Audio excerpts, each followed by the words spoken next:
फैसल वावडा और फैसल करीम कुंडी आमने सामने। पीटीआई के खिलाफ अदम एतमाद कौन लाया था, बड़े राज फाश हो गए। निजी चैनल के प्रोग्राम में बात करते हुए पीटीआई के साबिक रहनुमा फैसल वावडा ने कहा कि पीडीएम जो ख्वाहिशात का ढेर लेकर फिर रही है कि जस्टिस काजी फाइज ईसा उनको पूरा करेंगे तो पूरी होती नजर नहीं आ रही। पाकिस्तानी कौम को जस्टिस काजी फाइज ईसा मायूस नहीं करेंगे।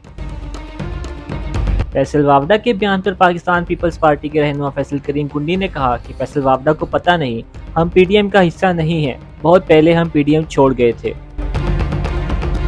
इस पर वावडा ने कहा कि उन्होंने तो पहले ही कहा था जैसे ही इलेक्शन करीब आएगा एक दूसरे को गालियां देंगे।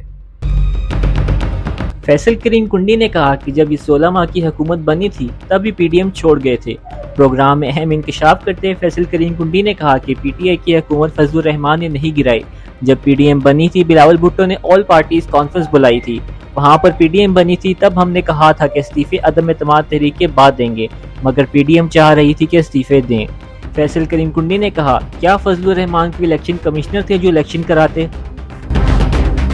कराची में जब हमने लॉन्ग मार्च शुरू किया था तब उन लोगों से कहा था कि आप लोग असम्बलियां तोड़कर इलेक्शन करवाएं, अदम एतमाद का सामना करें, मगर जब हम इस्लामाबाद पहुंचे तो उन्होंने असम्बलियां नहीं तोड़ी, जिस पर हमने अदम एतमाद की तहरीक जमा करवा दी।